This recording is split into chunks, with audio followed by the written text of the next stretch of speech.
বাইতুল মালে একটা জমি জমা করে দিলেন, তার কাছে পৌঁছে দিলেন।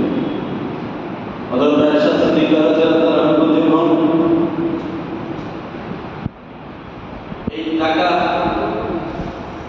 তথা রাষ্ট্রের এই সম্পদ ফিরিয়ে দিল, হযরত ওমর রাদিয়াল্লাহু আনহু চোখের পানি ছেড়ে দিয়ে বলল, পৃথিবীর বুকে মুসলমানদের জন্য কঠিন এক আদর্শ রেখে দিতে হবে।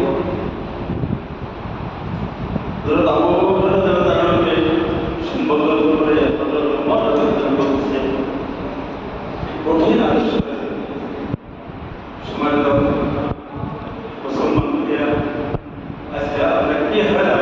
হযরত হুসাইন রাদিয়াল্লাহু আনহু আমরা তো মনে করি খালি একটা শাহাদাত বরণ করেছে। কেন করেছে? আপনারা বুঝতে পেরেছেন? অন্যায়ের বিরুদ্ধে আপনাকে আমাকে গর্জে উঠতে হবে, সেটা আপনার লক্ষ্য। আপনার এই গর্দান যাবে এবং থাকবে, সেটা আপনার চিন্তা করতে পারবেন না। হযরত হুসাইন